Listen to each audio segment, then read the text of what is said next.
All right, what is going on, everybody? How you doing? Welcome to another episode of Talking Buffalo, your weekday daily driver for Buffalo sports talk and more. My name is Patrick Moran.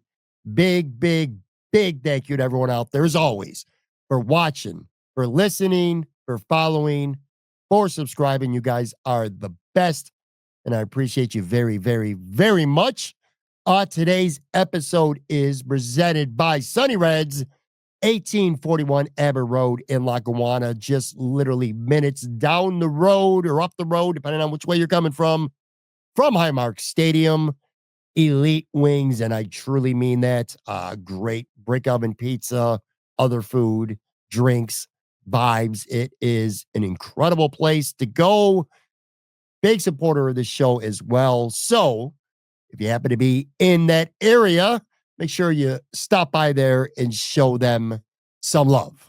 I'm going to show the Buffalo Bills plenty of love here in just a few minutes because this is our weekly biggest takeaways after I get a chance to watch the All 22 film and sift over the PFF grades. Of course, yesterday's show was a live reaction post-game show not long after the Bills game concluded, have pounded the shit out of the New York Jets. Joe from Queens joined me for that one.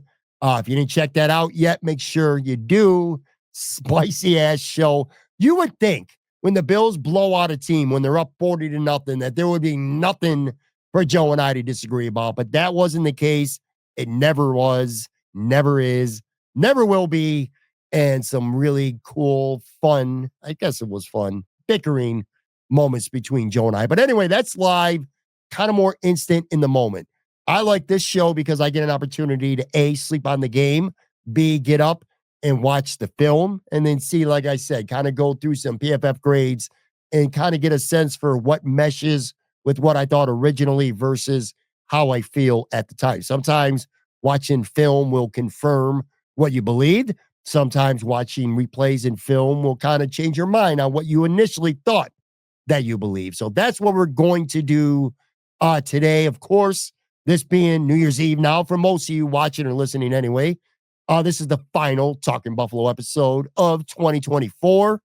Went back and I looked it up, folks, by the way, over the last calendar year, 258 episodes of Talking Buffalo throughout 2024. That is a lot. It's a lot. And I thank you very much for tuning in and keeping me fueled and motivated to keep getting up every day and doing this show. I love doing it, and I love that I have an audience to do it for. And we're closing in now on 7 years of Talking Buffalo. I started this back in February 2018. I moved from Buffalo for the first time in my life and was in Florida and bored out of my ass, man. I was homesick. I was bored, and I wanted to stay connected to Buffalo, primarily Buffalo sports, but not just Buffalo sports. So I decided to start this show. Of course, at the time, if you're an OG of this show, you would know this was not called Talking Buffalo. It was the Moranalytics podcast. I loved the name, the wordplay, but over time, people were like, "What in the fuck is a Moranalytics?" So I was like, I probably especially as the podcast grew and, got a bigger audience. I was like, yeah, I probably shouldn't change, or I should change it. Not such a little niche thing anymore. But anyway, yeah, like I said, going in 7 years. This has been daily now since September of 2023, so close to a year and a half on that. Before you know it, I think this is episode like 954. We're gonna be closing in on 1,000 before you know it. Should hit that sometime in relatively early March. So, yeah, it's been a wild ride. It's been a year. This year just went so damn fast. Let me know in the comments. Does this year went by like in the blink of an eye to you? Because it really, truly, and I'm not just saying that, I'm not making small talk here. I really feel like this has felt like a year that's been 4 or 5 months long, not 12. Just insanity to me. One other thing, too, then I want to definitely get cooking with this episode. I don't want this to be a particularly long episode, although, again, if you're a regular listener, you know I say that stupid shit all the time when I'm soloing and always end up going 10 to 15 minutes longer than I wanted to. Want to give some props real quick to my man, former Bills Pro Bowl center, current WGR Bills radio analyst, broadcast analyst, Eric Wood. He is such a good dude, man. And I want to thank him publicly for inviting me over this past weekend to be a part of his Buffalo Wing Tour 2024. Eric brought in some of his crew from Kentucky, rented a party bus, and him and his crew and a few other people from Buffalo. And he invited me to go. As long story short is what I'm saying. Now I couldn't get on the bus and do the whole day thing. I had some other obligations going on, but I was able to meet up with them a couple times throughout the course of that day. Doc Sullivan's, and then later on at both Adolph's and then 40 Thieves. Great places, by the way. Great food, great times at all of them. But anyway, Eric's just such a legitimate good dude, man. And by the way, there was a lot of wings on this tour and a lot of buckets of beer. These dudes from Kentucky can goddamn drink, man. And I'm really, really impressive display of drinking. And I'm not that easily impressed with drinking, being from Buffalo and being around myself and so many other drinkers. But those dudes, and especially Eric, man, they could throw some beers down. So props to them on that. But, Eric, I just want to say this, man. He's just such a legitimate, good dude. Like, there's nothing that screams big league about him. And what I mean by that is this. Whether you're somebody who covers a team or whether you're a fan of a team, if you're around enough athletes, current or former, don't matter. If you're around enough of them, you'll get what I'm saying. When the cameras are on, when the tape recorder's in front of their mouth, when there's a bunch of eyes on them, they're on their best. Like, they're chill people. But when those recorders ain't on, when those cameras ain't on, when there's not a lot of eyes on them, they kind of get a little standoffish, a little bit aloof. Maybe in some cases, just straight up dickheads. They don't want nothing to do with people. Eric ain't that dude, man. He is a legitimate, good dude. I've been around him now plenty of times to know this, whether it's him doing live shows with me at certain events, a couple of wing places we've been to, a couple of just event, beer drinking, things like that. Dude always, always, always makes time for fans. Like, he's very approachable. He loves talking shop with people, whether it's the Bills, whether it's wings, whatever, just life, whatever it may be. He's a very authentic person. And I respect that about him a lot. Again, really, really good with the fans. And his crew, by the way, super cool as well. All of them, with the exception of one I met for the first time. I also got a chance to meet his boy, Andrew, who is his producer for Centered on Buffalo. Really cool dude as well. We had a couple conversations, a little bit of techie stuff, podcasting stuff. That was a good time. But anyway, I love that Eric, even though he's not from Buffalo, he works in Buffalo now, but he really thinks of Buffalo as home, and he should, because to me, he is a Buffalonian and just a really impressive person. I thought that was a really cool thing that he did, having a wing tour. Like I said, he brings a lot of shine to the city beyond just the football stuff. But let's get to the football stuff, because that's primarily why we're here today. Plenty of takeaways, plenty of thoughts, but I got to start here, and it's going to be with the opponent. After watching this, I mean, you saw it in real time, man. You don't need to be a goddamn film guru or expert, any of that bullshit to know this. But when you watch it back, it just becomes even more apparent than it did in the moment on Sunday. And that's this. The New York or the New Jersey football Jets are just not a serious football team. They're really, truly not. You watch that film back, and the effort, the difference in effort between them and other bad teams even is just wild. I go back to last week. The Bills host the New England Patriots. They're coming off a high of beating the Detroit Lions, who had only one loss on the season and had won 11 in a row. Everyone expected the Bills to come and curb stomp New England in Orchard Park, and that didn't happen. Now, a lot of that was because the Bills were overconfident, sloppy, flat, whatever have you. But when you watch that film, you leave that film with a little bit of a level of respect for the Patriots, because they brought it. They played to win that game, and they had every reason to not want to win that football game. They're vying for the first pick. As of right now, we'll talk about this more later in the week, because the Bills are obviously playing them again on Sunday. Patriots have the first pick in the draft. Well, you would have known that shit a week ago. You would have said the Patriots are a 500 football team. Hell, the Patriots might even be in the hunt in the playoffs. That's the attitude. That was the work ethic. That was the culture. That was the effort that they brought to Orchard Park a couple weeks ago. Fast forward to this Sunday. The Jets laid an egg. The Jets looked disinterested. There was zero, and I mean pretty much zero enthusiasm on the sidelines. You know, this has got nothing to do with film, but I will point this out. I have a few good friends, but one friend in particular who goes to the games, and I said this on the show yesterday, he's always offering me takes on the game. Like things that you might not see on TV. And some of the stuff he tells me is useful, some of it not so much. But one thing he said that really resonated with him more than anything else about this football game on Sunday was the difference on the sidelines. The Bills got energy. They're enthusiastic. They're in party mode. You know, they're there for each other. They're happy as hell when anyone makes a play, don't matter who it is.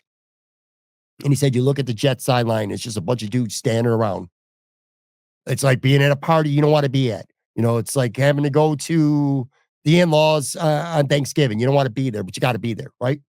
That's what the Jets, it looked like. Just no energy, no enthusiasm, and quite frankly, no effort. And you could see that shit on film. So the difference between, you know, the loser New England Patriots and the loser New York Jets was actually night and day. And I'm watching this and I'm looking back and remembering some things and you know, confirming it on film. And there's like a play specifically that just tells you about what a clown show the New York Jets are, what a joke the New York Jets are. And that's this. Look, they're down 26-0. They're getting embarrassed as it is. The game's over. They ain't coming back. They ain't winning. That's not the point, though. The point's about effort and just not being selfish and stupid. And their defensive end, Michael Clemens. So James Cook runs the ball up the middle, gets shut down. He's still up, though. He's not going down. Whistle's blowing. He's got maybe a 2-3 yard gain or so. Michael Clemens comes running in from about 10 yards away, leapfrogs onto the top of the pile like he's fucking 10 years old playing King of the Mountain in the wintertime in Buffalo, like we used to do with our friends when I was a kid growing up. Just absolute idiot, stupid, bonehead idiocy from Michael Clemens. Jumps on the pile. Easiest penalty call you're ever going to get. It almost looked like he was trying to get a penalty because I can't think of another reason why on God's green earth he would have done something like that. So it should be. And again, it doesn't matter in terms of the game result because the game was over. But be a professional, man. It should have been 3rd and 7. 10 other guys on your defense on that play were trying to make a play. They were trying to make a stop. They held James Cook up. And you decided to take it upon yourself to be stupid and hurt your football team. It should have been 3rd and 7. But instead, it's 1st and 10 at the Jets' 11-yard line. Then to get even more comical and make matters worse, like the very next play, the Jets have not one, but 2 defensive penalties on the same play. An illegal use of hands, which they declined, and a late hit on by Quentin Williams on Josh. And 2 plays later, bam, it's an easy touchdown. Again, it's just a clown football team. The Bills don't lose often, and they haven't lost often in recent years. But even when they do, especially the rare times where they actually get blown out, just imagine somebody on the Buffalo Bills doing something as stupid as Michael Clemens did in that moment in that football game. Just to jump out a pile. For what? Imagine someone doing it. Imagine Von Miller doing that. Imagine Greg Rizzo doing that. Imagine DaQuan Jones doing that. You can't. You know why? Because they never would.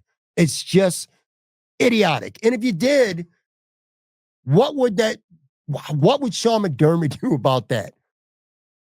What would Sean McDermott, how would he handle something like that? That player would never do it again. I promise you that. Just a clown show, a joke. This football team, a team of selfish, me first guys. And yo, that ain't me just saying that. That's not even just you just thinking that blindly. You have players literally on that football team. Sauce Gardner told reporters after the game that it feels like there's some players who are checked out. And that's the shit that, kind of leads credibility to something like that. It's just insanity. And you look at this organization, the Jets, and it's stunning to me that they're 4-12 with as many star players as they have. I mean, Garrett Wilson's a star. Devontae Adams is a star. Breece Hall's every bit as good as James Cook. Quentin Williams is one of the best defensive linemen in the league. Sauce Gardner, one of the better DBs in the league. DJ Reed, very good. They got good linebackers. Lots of good talent on this football team. Javon Kinlaw. And they suck. They suck. Just an organizational disaster who has completely mailed it in. And if I'm a New York Jets fan, I am so embarrassed about this team. But I don't follow them week to week. I can probably conclude safely that you're a fan of the Jets. You've been embarrassed by them several times for this kind of effort this season. It's just, I thought it was disgraceful. One other Jets thing I want to talk about before I take a break and get into the Bills. Aaron Rodgers stinks. All right. It's well known and documented, whether you listen to this show, whether you follow me anywhere on social media or just one of my friends. You know how I feel about Aaron Rodgers. I think he is a lousy, vile, shit person. I do. He's a finger pointer who always has to put the blame on someone else. He can never just own it for himself. All right. Anyway, I don't want to get into another Aaron Rodgers personal diatribe. Not on this show anyway. I don't give a shit that his stats look pretty good coming into this game. 14 touchdowns, 1 pick or something like that. I'm telling you, the dude is washed up. He's old and he sucks. And there was a defining play to me in this football game before it got out of hand. It really defines Aaron Rodgers and how he is, he has literally set this franchise back the 2 years he's been there, and probably next year, whether he's there or not, probably gone, but they'll probably take a year to have to recover from Aaron Rodgers. Probably set this franchise back no less than 3 years. But anyway, the Bills get the ball. They go down the field. Which, by the way, the Bills got the ball and they elected to receive. I was like, what? In this economy, the Bills are thinking they won the toss and they're getting the football? Shit, all right, I'll take that. Never really happens. Or if it does, it never works. But anyway, the Bills score. Jets get the ball back. Down 7-0. They're driving. It gets to 3rd and 1. They call a play action pass, and it is executed and designed brilliantly. Terrell Bernard, Matt Milano in the middle. They both looked fooled, got smoked. Rasul Douglas, who was lined up over the tight end, Yabawe. There was no wide receiver out there. I don't know if that was his man or if he was supposed to stay in his zone. So I don't want to accuse any player of, without knowing what their assignments were supposed to be. But the Bills looked lost and confused on that play. Let's just say that. It was a brilliant call, brilliant design. Aaron Rodgers rolls to the right, minimum pressure, some pressure, but nothing crazy. He's got plenty of time, set his feet, make a good football throw, but he doesn't. He throws the ball almost sideways. Just an awful, awful throw to the tight end. Yabawa. Wide open. I mean, this dude catches the ball, he can almost walk into the end zone. It's an easy touchdown. Matter of fact, the Jets had literally 3 guys wide open in that same vicinity, literally. Like Taylor Rapp was the only person with 3 guys around there who could have maybe prevented a touchdown. So just an awful shit throw from Aaron Rodgers. And then on the very next play, they go for it on 4th and 1. And Greg Rousseau and Ed Oliver combine for a big stop. That was pretty much the extent of the Jets offense for this football game. And I put that on Aaron Rodgers. I really do. Again, it's been a while since the Bills have been like buried in the standings. Maybe I'm getting a little bit spoiled now. The 17-year drought feels a long, long time ago. But what I do know is that even when the Bills sucked, well, certainly before Josh Allen, I can't speak about quarterbacks before that.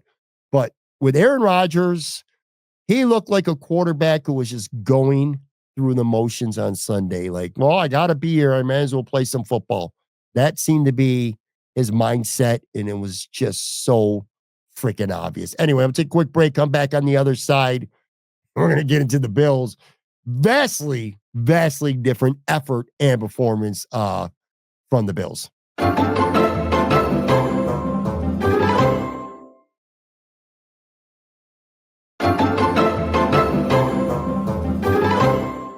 All right, I am back here going over my Bills' biggest takeaways from Week 17, a 40-14 shellacking of the New York Jets. And I almost hate saying that score because 40-14 almost sounds a lot closer than it actually was. That game could have just as easily been 50-0.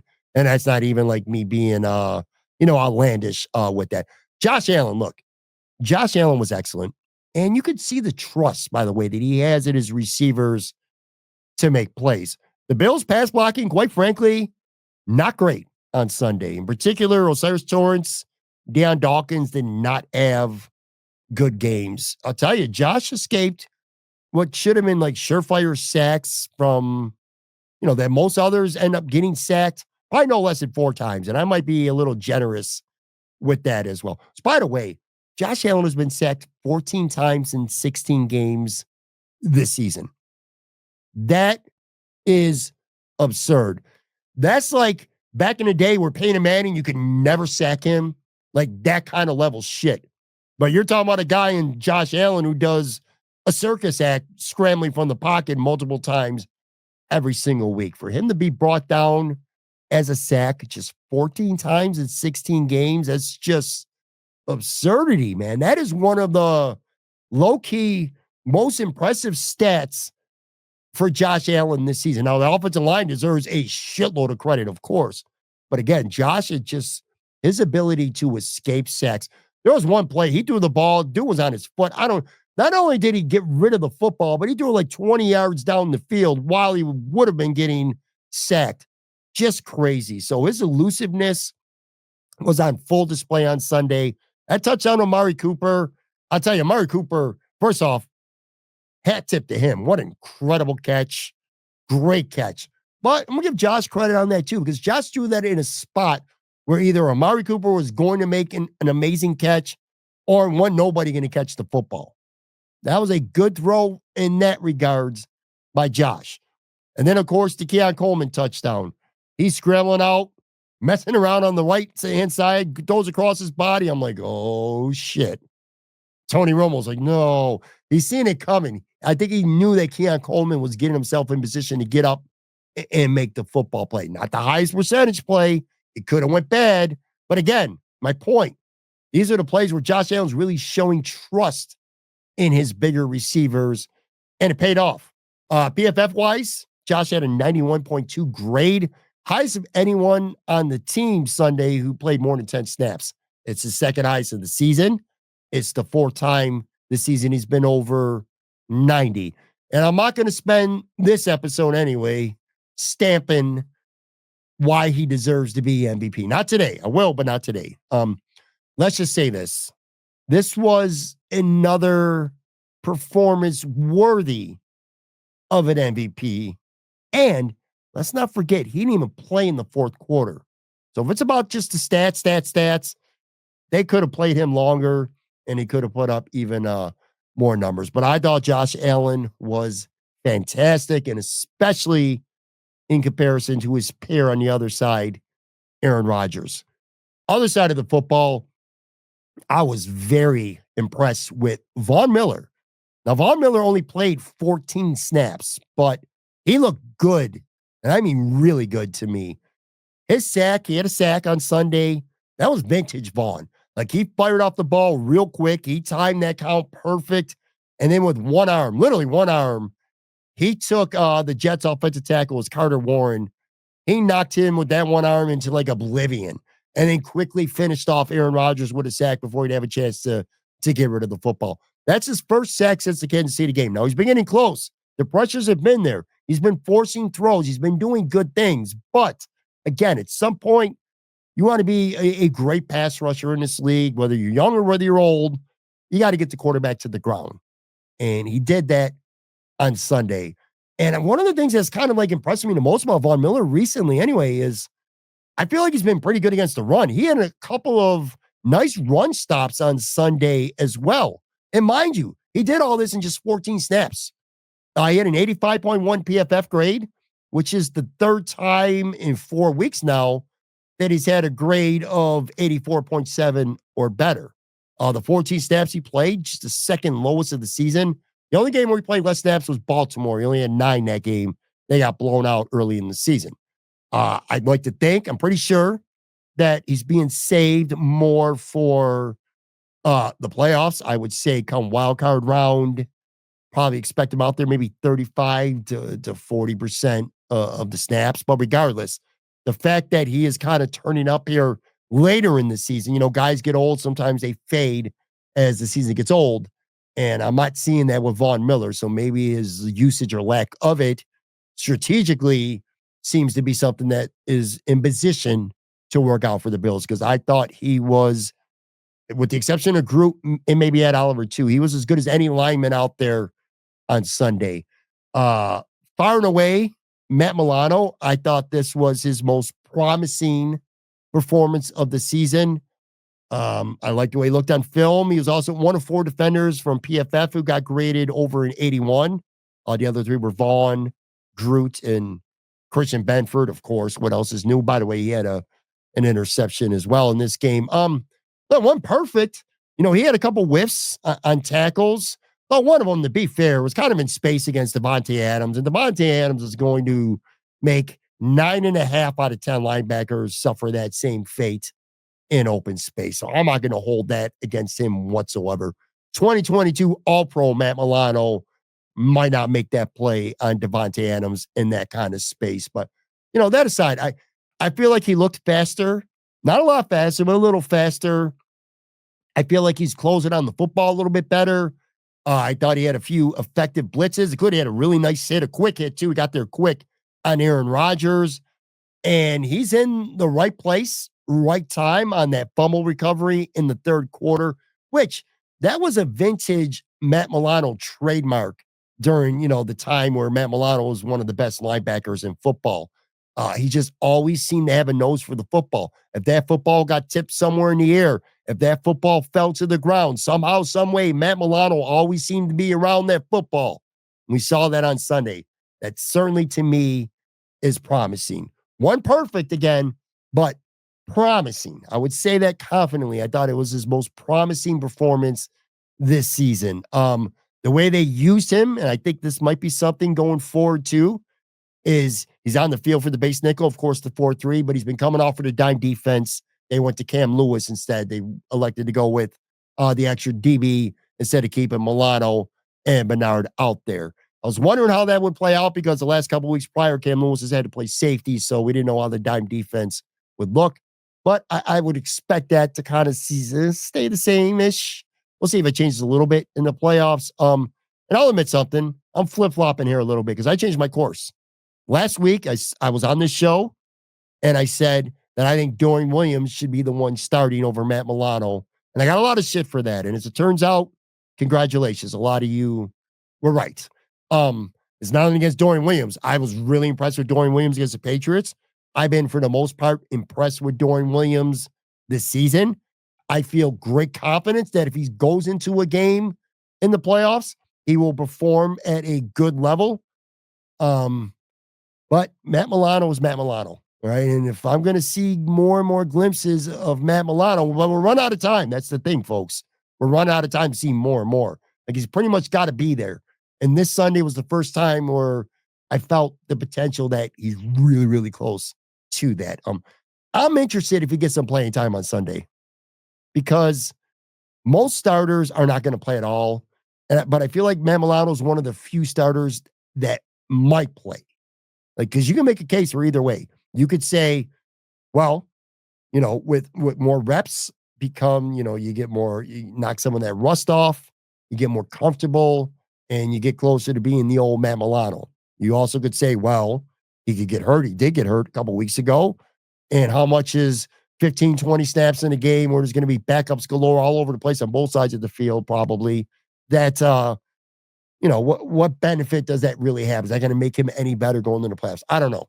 It's definitely a dilemma that Sean McDermott, one of the few that he'll have going into this game. But regardless, just a promising potential field performance from Matt. Couple of under the radar things. One of the things I love doing when watching a film is I go back to some of the big plays of the game and you see him in real time and you're celebrating and you kind of miss out on some of the unsung heroes or in some cases, the culprits I don't know if it's a really bad play, big plays of the game, like who shaped them, who had the key block, who missed the key assignment or something like that that leads to a big play. And I kind of targeted three for this week. One of them was that Ed Oliver strip fumble, Garrett Wilson, that was recovered by Matt Milano late in the third. And by the way, two of these three were blowout city, but doesn't matter. It still doesn't, change the fact that guys made smart plays or the effort was there. Anyway, on that play specifically, make sure that Rasul Douglas gets some love because he was not fooled on that play. He could have bit and ran back because Garrett Wilson started out quick and then came back for like a little hitch screen. But Rasul Douglas was not fooled, and he beat the Jets offensive lineman Max Mitchell to the spot. By the way, nightmare day for Max Mitchell, man. That play that I'm talking about now, he also got smoked by AJ Epinesa on that sack late in the second quarter as well. But anyway, Douglas beats Mitchell to that spot. It forces Garrett Wilson to go backwards. Ed Oliver, who's hustling back from where he was around Aaron Rodgers, makes a really good play, knocked the ball out. And then Matt Milano, who, when you see it on film, when that play first starts developing, Matt Milano's 25 yards away from where Garrett Wilson is. But he comes barreling in, hustling. The ball's on the ground for a few, and Matt Milano was there to pick up the football. So good hustle from Milano, good play by Oliver, but also a really smart headsy play by Rasul Douglas to get that whole thing going. Because if he gets fooled on that play or if Mitchell gets his arms on him, that could go downfield and that could be a nice positive play for the Jets. Instead, it ended up being a turnover. The 69-yard touchdown pass to Tyrell Shavers, which, by the way, might have been my most favorite play of the game. That felt really good to see him get his first touchdown. And just at that point, you're pissing on the Jets. And as a Bills fan, it was great to see. Anyway, touchdown, though, it's made possible by a very good block on the inside from Quinton Morris. Quinton Morris makes an outstanding block. And then Matt Collins is out there, and he's getting just enough of his guy to spring Shavers loose, and then his speed took over, and he scores. By the way, P.S., Matt Collins, on the play, you can see it. I know it's all over social media now, too. He's running, and he's taunting. He's looking back, and he's pointing fingers. He's taunting. Nobody I've ever seen on the Bills is better at celebrating and taunting during a play than Matt Collins. It is just pure joy to watch him celebrating his teammates not after the play, during the play. And he did it again. It was really cool. By the way, PS2, Matt Collins also had a really nice seal block on James Cook's 1-yard touchdown run that made that an easy score for Cook. What an incredibly valuable, unrestricted free agent signing Matt Collins has turned out to be. But anyway, him and Quinton Morris are the reason that Tyrell Shavers got the opportunity to celebrate his first NFL touchdown. And then I'll go back, last one here, first drive of the game. It's 3rd and 13. It was 3rd and 3, and the Bills had a big play down the field. Josh Allen hit Keon Coleman deep. However, Spencer Brown had a holding penalty, and it got wiped out. So it's 3rd and 13. Sean McDermott gambles, wins the toss, gets the football first, wants to set a tone, wants to score. It's 3rd and 13, though. And I think this play really helps set the tone for the game. Josh drops back to pass. Great pass blocking by the two guards. Osiris Torrance, who knocks down, not only is he knocked down Javon Kinlaw, but he's literally lays on top of him. And David Edwards, an absolutely outstanding job. One-on-one with Quentin Williams. He pushes him off to the left. It allows Josh to step right up into the pocket, the heart of the pocket, and he finds an open Matt Collins. Keep saying the name Matt Collins, by the way. 23-yard gain. Beautiful play, beautiful blocking. And again, the Bills scored touchdown on that drive, and it really set the tone. It's 3rd and 13. If Torrance and Edwards, if either of those guys get beat, I don't think Josh gets to step up into the pocket and find Hollins like that. So those are the kind of unsung heroes of plays to me that really shape games. Before we get out of here quickly, too, few things I didn't love watching the game back. I mean, I'm objective. Got to be honest here. I didn't love everything as fun as winning 40-14 could be. I didn't think it was a particularly great game from Terrell Bernard. And after the rewatch and then going through PFF, they really kind of confirmed that for me. He had a 28.9 PFF grade. And this is the second time now in 3 weeks his PFF grade has been 30 or lower. And for context, if you don't follow the grades or understand what they're about, a 30 is an awful grade. And he's had it 2 times now in the last 3 weeks. Looked to me on Sunday like he struggled a little bit. And look, he didn't play bad or terrible. I'm not going to go that far, but he struggled some in some run fills. Few times at pass coverage, he looked confused out there. Nothing crazy. A little bit touch, slow to recognize a few things. Just not a very good game. And I'll give you a controversial take. I'll take it even a little step further here. Probably a very unpopular opinion, but I think Terrell Bernard has just been all right this year. I've been a little bit underwhelmed by him this season as a whole. And it's not something that's really talked about anywhere because maybe I'm the only person who actually thinks that. I don't know. Splash play here and there, but nothing like last year. Like last year, he had 6.5 sacks, he had 3 picks, 3 fumble recoveries. He was just all around the football, making big splash, impactful plays. And it has not been the case, and not as much anyway, this year. He's only got 1 sack this year. He's got 2 interceptions, just 1 fumble recovery. Now, granted, he's played 4 less games, but still. Again, I'm not saying the guy's terrible. I'm not saying he's had a shitty year. I'm just saying he's just been decent to me. And I'm really hopeful. And I think the Bills are going to need him to become that impactful, game-altering type of linebacker in the same breath that Teron Johnson is as your nickel guy. Like Terrell Bernard is that type of player. Like he'll get beat, he'll make a mistake, he'll get overpowered a little bit, and then bam, there's that big Terrell Bernard sack or there's that big interception.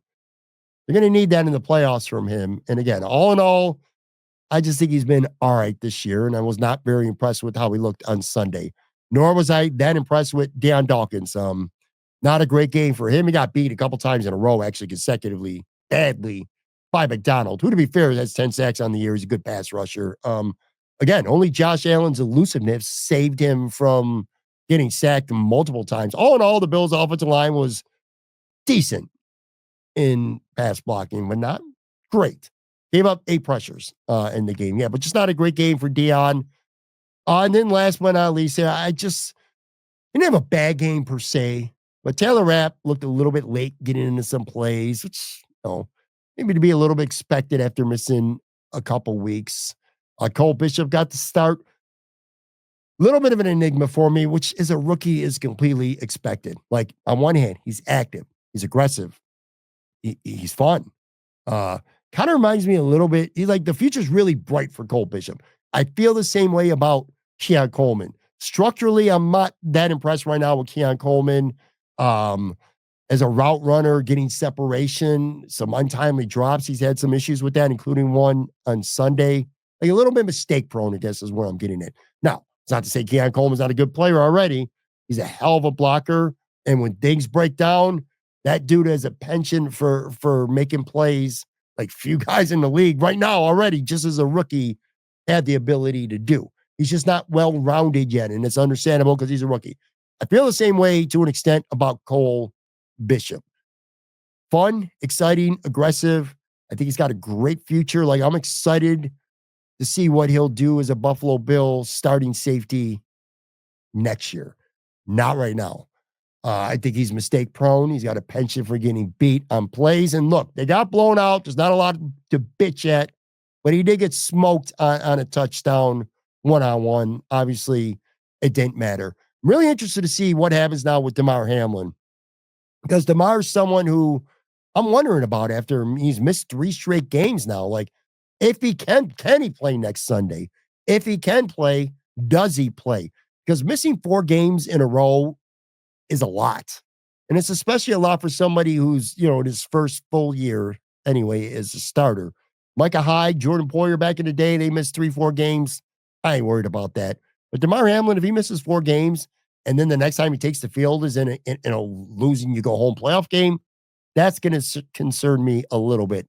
So A, is Damar going to be healthy enough to play against the Patriots? And B, if he is Sean McDermott going to play him? That'll be certainly one of the few things that'll be interesting, like I said, about this game coming up on Sunday. Anyway, all right, that's going to do it for this episode. One more time, I do want to thank everybody for not just listening to this show, but thank you for an incredible year.